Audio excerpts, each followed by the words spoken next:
Est-ce qu'un R4, R5 ou un niveau N3 du Pays de la Loire vaut le même niveau qu'un R4, R5, N3 d'Île-de-France ou du sud de la France ou du nord?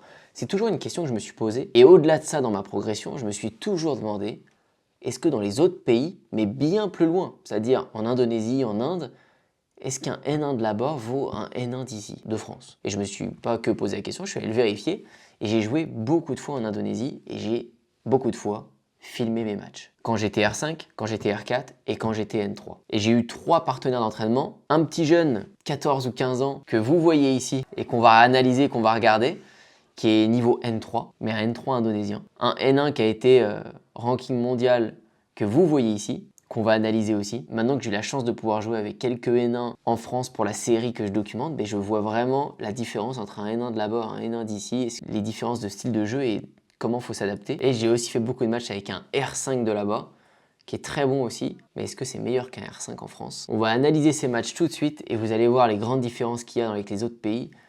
C'est vraiment le jour et la nuit. Alors ça, c'est dans les premières fois que je suis allé à Bali. Et là, je devais encore être R4, je pense, R4 ou R5. Et déjà, ce qu'on peut voir tout de suite, si vous regardez que mes jambes et si vous regardez que les jambes de Guest en face, qui est N1, vous allez voir que lui, il ne s'alarme pas, il ne s'excite pas, il est fluide. Il parle souvent d'agilité. Agility, il me dit toujours. Il me dit c'est le fait de, vous savez, ces petits pas qu'on travaille un peu sur place en bad pour changer de position, changer de direction quand on s'est trompé. Et on voit que lui, ses pieds, il les réajuste tout le temps. Il n'est pas du tout excité comme moi, il dépense pas autant d'énergie. Alors que moi, je suis une petite puce, j'essaie de finir le point à chaque fois, ce que je n'arrive jamais à faire. Peu importe le coup que je fais, même s'il se trompe de direction, il y est, il y va, et il est calme et lucide.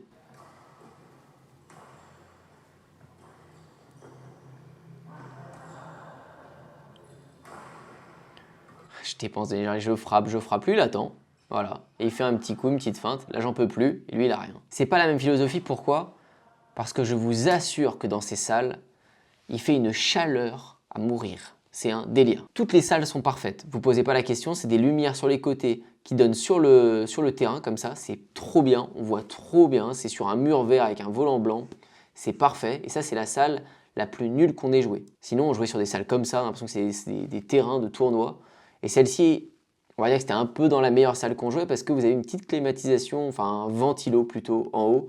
Mais ça ne changeait pas grand-chose. Il fait très chaud et c'est le principal problème. C'est ce qui fait que j'ai toujours eu l'impression en Indonésie de jouer à 60% maximum. Vraiment pas plus.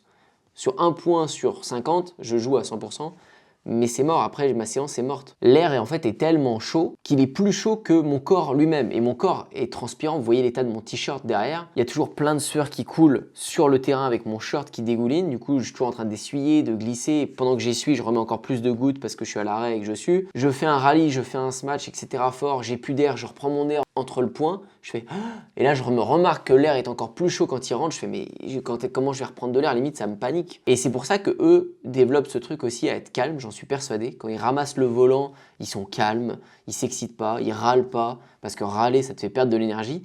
Là, tu peux pas râler. Hein.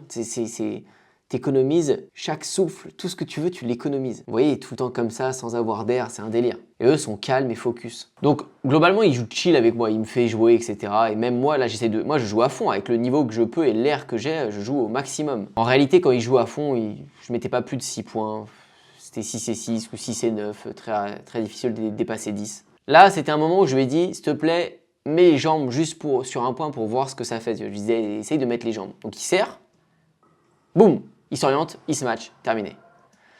En fait, ce qui change vraiment, il parle toujours d'agilité, etc., c'est l'orientation. Il dit qu'on n'est pas assez explosif en règle générale. Sur pas mal de points, il est chill, il construit son point, et il y a des moments où il fait des gros changements de rythme.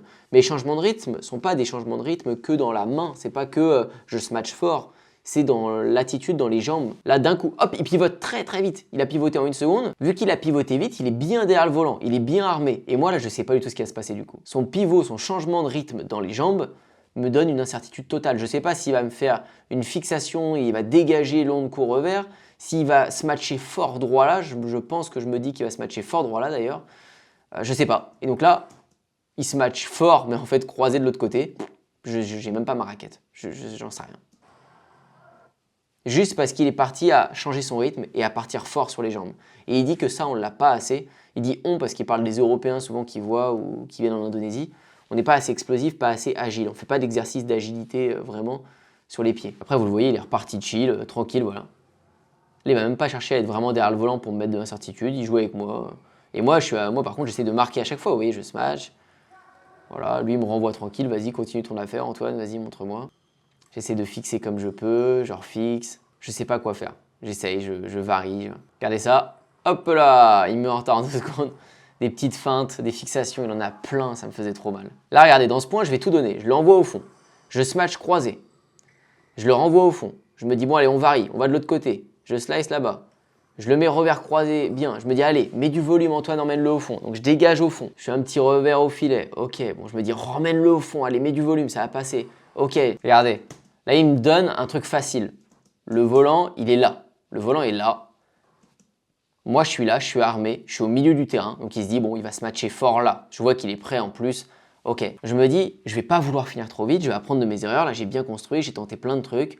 Je vais dégager. Je vais faire un dégagé offensif tout au bout. Il va pas s'y attendre. Ça loupe pas, il s'y attend pas, sauf que mon truc est trop bas. Il aurait dû être un peu plus haut. Du coup, il peut encore l'intercepter. Donc là, il est dans une merde pas possible, on voit. Mais vu que mon volant a de la vitesse et qu'il l'a intercepté, il avait juste à poser la raquette et le renvoyer. Donc stratégiquement, c'est loupé. Et là, il arrive à me mettre du coup un peu plus au fond que le coup d'avant où j'étais bien. Là, je me dis, allez, reconstruis, repasse par le fond, tu redégages. Donc là, il est en retard. Là, je me dis, bon, c'est bon, j'ai tenté tout. J'ai fait 3 dégagés en revers, 3 dégagés en coup droit, un smash à droite, un smash à gauche, un revers croisé, un machin. Ça passe jamais, il est jamais en retard, il a le sourire. Donc là, je tente un truc risqué, reverse slice droit. Il l'a quand même. Je suis fatigué. On voit, je fais plus l'effort. Je tente un petit machin. Il n'y a plus rien. Voilà, là j'ai plus envie, là j'ai perdu le point. Voilà. J'ai perdu le point au moment où en fait j'avais fait tout mon panel de coups et rien n'a fonctionné, rien ne l'a vraiment eu, rien ne l'a vraiment mis en retard et mentalement j'ai craqué. Alors effectivement il est 1000 fois plus fort que moi, il n'y a pas à dire. Mais justement ces joueurs-là, on prend l'expérience à fond et moi là où j'ai compris des choses c'est j'ai pas le choix d'être patient. L'Indonésie a l'avantage d'avoir une chaleur extrême, peu d'oxygène et beaucoup d'humidité, ce qui fait que si tu veux finir le point trop vite, en mettant beaucoup d'énergie, contre un joueur plus fort que toi qui ramène tout, tu vas t'épuiser pour rien. Donc ça retardait le moment où je voulais finir le point, et ça c'est très bien, ça me forçait à construire et à finir quand c'était le bon moment, sauf que je finissais jamais vu qu'il était meilleur. Mais ça c'est un bon point pour l'expérience, c'est très bien d'apprendre plutôt à faire ça, plutôt que d'essayer de finir trop vite les points. Maintenant voilà un autre match où je tentais d'autres choses, et ça en fait, c'est là où j'ai commencé à vraiment progresser, quand j'ai compris ça. Ça marche pour tous les joueurs, mais avec des joueurs qui sont vraiment au-dessus de vous en termes de niveau, vous devez redoubler de patience. Je teste tous les coins, je teste de jouer partout. Tout ce que je fais, ça n'a pas franchement d'impact, donc j'essaye en fait moi de l'inquiéter sur un côté. Là je dégage, ok, ça il n'y a pas de problème. Je joue au fil, il joue au fil, il me mange tout le temps, ok. Là j'ai pas trouvé ce qu'allait l'inquiéter. En fait, ce que je dois chercher, c'est un angle d'attaque, une situation de jeu où je peux gagner le point à un moment où le mettre en grande difficulté pour qu'il avance sa base à un endroit. Vous allez voir, je vais le faire, je vais le trouver. Là, je l'emmène toujours revers. Je suis en train de chercher mes situations. Là, j'ai essayé de changer un peu le rythme. Je redégage, j'essaie de trouver ma situation que je suis à l'aise. Là, j'accélère le rythme, bam, je mets dans le filet. Et c'est souvent comme ça, hein, dans les joueurs qui sont plus forts, vous prenez des risques. Là, vous voyez, j'avance vite, vite, vite, vite pour aller le killer sur lui. J'essaie de jouer sur lui. En fait, je joue pas sur lui, je joue dans sa raquette. Et là, il va le remettre et bref, filet. Ça arrive souvent, c'est pas grave, je suis en train de me chercher. Je continue de mettre du volume, mettre du volume. Là, sur ce point-là, je vais trouver quelque chose. Ça, je vous remontre. Regardez, je serre. Il m'envoie là. Et là, ça faisait déjà la 2e fois que je smash croisé. Lui, il m'envoie sur mon revers et en fait, je pivote, comme il m'avait fait au début de la vidéo. Je pivote et je vais smatcher fort, bien croisé vers la ligne. Et alors, je dis pas qu'avec ça, je vais gagner le match, absolument pas. Je dis juste que sur n'importe quel joueur plus fort ou moins fort que vous, ça va créer une inquiétude. Il va se dire, ok, ça fait 2 points qu'il me met là-bas. Donc forcément, quand il va me renvoyer vers le fond de cours revers, je vais avoir plus d'impact. Parce que maintenant, je pourrais l'envoyer droit, je vais pouvoir l'envoyer dégager, etc. Ils vont faire plus mal parce qu'il va s'inquiéter de ce smash qui s'est déjà pris 2 fois. Donc dès que vous avez mis un coup fort sur une zone, pensez bien que l'autre va y penser et vous allez avoir plus de possibilités autour. C'est pareil pour vous. Si vous prenez des fixations dégagées, le mec il est armé au fond et il dégage à chaque fois revers et en fait vous vous faites dépasser, vous ne voyez pas le volant partir, vous allez commencer à couvrir cette zone. Votre base va se reculer pour être prêt à l'avoir. Sauf que lui, du coup, ça va lui donner la possibilité d'alterner avec un amorti. Et il va foutre le bazar dans votre tête. Donc c'est vraiment ça que j'ai essayé de comprendre avec ce N1.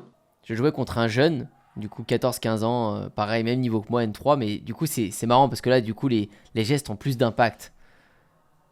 Je peux faire des feintes, je vois que ses jambes, il est plus excité comme moi. Il a pas les mêmes reprises d'appui, il est moins lucide. Et je peux vraiment mieux placer mon jeu. Et ça, c'est plus agréable, c'est sûr. Hein. Quand vous jouez contre vraiment plus fort que vous n'avez pas à placer votre jeu. Et là, pour moi, c'était plus simple. Là, ouais, genre passer avec le N1, c'est pas du tout le même timing. C'est pas du tout la même chose. C'est moi qui subis. Même si j'essaye de mettre mon jeu rapide, lui, il arrive à poser les choses. Peu importe ce que je fais, ça marche jamais, oui. Là, qu'est-ce qui m'a surpris, c'est son changement de rythme au revers. Je mets du rythme. Lui, il va venir mettre du volume. Il défend. Je fais un coup facile, là, je lui relaisse du temps. Et là, je m'attends à ça. Soit un amorti là, soit un amorti là-bas, soit peut-être un dégagé. Mais non, lui, ce qu'il fait, c'est un volant droit fort. Je sais pas, je vois jamais ça arriver. Je sais pas quoi en faire, filet. Ce qui fait que là, il a créé cette incertitude chez moi. C'est-à-dire, il a créé ce doute maintenant où je me dis, quand il va être en revers là, c'est problématique. Ça se trouve, il va remettre de la vitesse comme ça à chaque fois et je vais être perdu. Et c'est ce qui fait que là, regardez, hop, je remets la même situation. Il est en revers. Et ben, je suis perdu. Avant, j'avais anticipé là et là, je vous avais dit. Sur les amortis, c'est à peu près ce que tout le monde fait. Sauf que là, regardez, il amortit croisé. Bah, j'y suis pas. En fait, j'avais mes appuis forts qui étaient prêts à recevoir un coup fort comme tout à l'heure. Donc, j'y suis pas. Alors, elle touche la bande, elle passe pas, mais je l'avais pas. Vous voyez à quel point c'est fou. Mais il faut être lucide sur ça. Et souvent, on le sait, des fois, inconsciemment, on le sait un petit peu. Mais si vous êtes bien lucide là-dessus, vous allez comprendre dans vos matchs que quand vous avez marqué un point avec un reverse slice à un endroit ou un smash, votre point fort tout droit, je sais pas, un smash droit, bah vous avez pas marqué qu'un point. Vous avez planté une graine pour tout le reste de votre match. Moi, c'est ça que j'ai compris. Parce que si vous l'utilisez bien, vous allez pouvoir semer le doute dans tous les autres coins du terrain parce que lui va décaler forcément sa base vers l'endroit où il y a une inquiétude maintenant. Ah, je rejouais avec le petit jeune, c'était une bonne expérience aussi de jouer avec lui. Mais c'est sûr, beaucoup plus simple pour moi. Ses revers étaient plus courts, je m'y attendais beaucoup plus. Il me jouait plus comme j'aime. Un peu court, pas trop par-dessus moi et tout. Ah, il avait des bonnes attaques, il était vif aussi, il n'y avait pas de problème, on se faisait des bons matchs. Mais vous voyez, c'est pas agile comme Gastano. C'est-à-dire, il se finissait souvent sur les talons. Là, quand j'arrivais, regardez, il n'arrive pas à repousser aussi fort, ça part en retard exactement comme moi, quoi. Voilà, c'est le même, il avait juste changé de maillot. Vous voyez, ce que je fais avec Guest, où je fais toujours des reverse slice droits, etc., ça marche jamais. Bah, sur lui, tout de suite, ça marche. Là, je fais hop, je saute, hop, petit reverse slice droit, il est sur les talons, il n'arrive pas à l'avoir. Je fais ça toute ma vie avec Gastano, à chaque fois, ça ne marche jamais. Allez, The Rally, là. Il va fixer un peu au fil. Je renvoie loin. On voit, il s'amuse, il rigole. Moi, je suis mort en vrai. J'en peux plus. J'essaie de le garder là, j'essaie de l'avoir. Là, je change le rythme. J'essaie de mettre un bon smash. J'essaie d'aller au fil. Il va au fil, je le remets au fil. Il me croise. Ah, je relance la guerre. J'en peux plus. Là, on voit, je suis plus lucide du tout là. Ouais, je l'envoie là-bas, j'essaie de le fixer, ça marche. Là, je lui fais un reverse slice et bam! Oh là, ce qu'il me met. Ouais, il me met. Je suis mort. Regardez-moi cette feinte. Il a toujours l'habitude d'armer là. Et en fait, il l'envoie là-bas, là. Il tend tout droit. Voilà, il m'a fait un truc. J'étais mort. Bon, en conclusion, si je dois juger par exemple le petit jeune de 14-15 ans, il avait vraiment le même niveau N3, je trouve, qu'un N3 en France. Par contre, le gap N1 comme Guest, c'est vrai que je retrouve la même chose, c'est-à-dire les orientations qu'ont les N1 et les intentions qu'ils ont quand ils jouent à un endroit, ils attendent un coup, etc. Guestano, là, pareil, mais un peu moins parce qu'en fait, il a moins besoin de se préparer, j'ai l'impression. Il est tellement agile, il est tellement rapide sur ses chevilles, ses pieds, je sais pas comment le dire, mais il déverrouille tellement vite ça que peu importe quand il prend la mauvaise décision, il s'oriente très fort et il part très fort.